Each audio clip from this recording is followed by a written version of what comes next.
Hello everyone, मैं हूं advocate Rahul Mishra और आज हम समझने की कोशिश करेंगे उन टर्म्स एंड कंडीशन के बारे में जो हमें बताती हैं कि कोई महिला कब अयोग्य घोषित हो जाएगी कि उसको कंपनसेशन यानी कि गुजारा भत्ता उसके हस्बैंड से नहीं मिलेगा।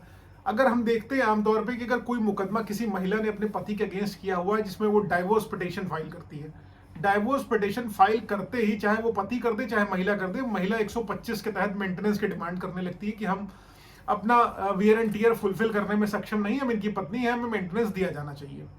यहाँ पे तो ये क्लियर है। इवन डाइवोर्स के बाद भी जो है पति को मेंटेनेंस पत्नी को देना पड़ता है। ओके, लेकिन कुछ टर्म्स एंड कंडीशंस ऐसी बताई गई हैं जो हमें बताती हैं कि कोई महिला अपने पति से कंपनसेशन या गुजारा भत्ता लेने के लिए अयोग्य घोषित हो जाती है। अब कोई महिला अपने पति से गुजारा भत्ता लेने के लिए अयोग्य कब घोषित हो जाएगी, आज वही इस वीडियो के थ्रू हम लोग समझने की कोशिश करेंगे।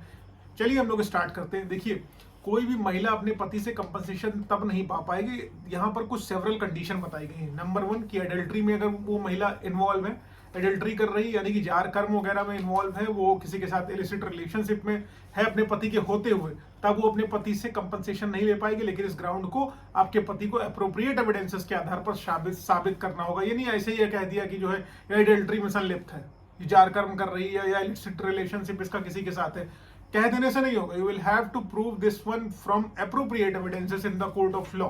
दूसरा इसका हो जाएगा कि अगर शादी के बाद कोई महिला, मतलब शादी बस हुई उसकी, पहली बार वो मायके गई, उसके बाद से लौट के नहीं आ रही है, शादी के बाद से ये सेपरेट रह रही है, वो आ ही नहीं रही है आपके घर, वो कोई भी रीजन स्टेट कर सकती है। वो कह सकती है कि उसकी शक्ल नहीं अच्छी लगती मुझे, उस जो है उसका बोलने का तरीका नहीं अच्छा, तो वो मतलब शादी के बाद अगर आपके घर पहली बार के बाद दोबारा कभी आई ही नहीं है तो वो भी आपसे कंपनसेशन नहीं क्लेम कर सकेगी। अगर वो रिलीजन बदल देती है, मान लीजिए वो हिंदू है पहले और बाद में मुस्लिम रिलीजन कन्वर्ट कर लेती है, तो उस कंडीशन में भी, धर्म परिवर्तन की दशा में भी, she can not claim compensation या गुजारा भत्ता अपने पति से, उसको कंपनसेशन गुजारा भत्ता नहीं मिलेगा।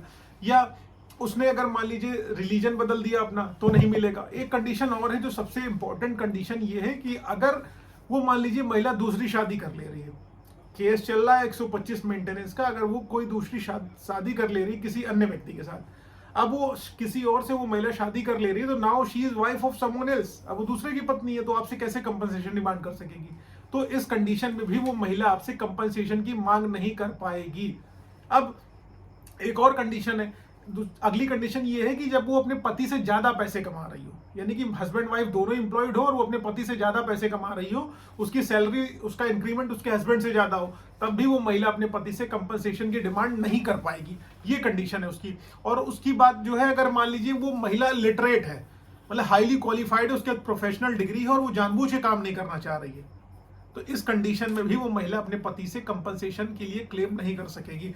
आई होप इस तरीके से आप लोगों को क्लियर है। आगे चल के मैं डिटेल्ड वीडियो इस पे बनाऊंगा, लेकिन बस इन शॉर्ट आप समझ लीजिए कि जो कंडीशन है कि कोई पति अपनी पत्नी को कंपनसेशन नहीं देगा, उस दशा में गुजारा भत्ता नहीं देगा, कंडीशन वो नंबर 1 आपकी हो जाएगी कि अगर वो अपने पति से अलग रह रही है, शादी के बाद से ही नहीं आई है। नंबर 2 हो जाएगी अगर वो अडल्ट्री या जारकर्म में संलिप्त है या खुद से उसने मेंटेनेंस लेने के लिए मना कर दिया है। नंबर 3 वेल क्वालिफाइड है, प्रोफेशनल डिग्री है उसके पास, या अपने पति से ज्यादा उसकी अर्निंग हो रही है और उसके, या उसने अपना रिलीजन बदल दिया है, या उसने जो है दूसरी शादी कर ली है। ये सब कंडीशंस जब अगर फुलफिल हो जाएंगे तो कोई भी पत्नी अपने पति से कंपनसेशन के लिए क्लेम नहीं कर सकेगी, 125 के तहत उसको मेंटेनेंस नहीं मिलेगा।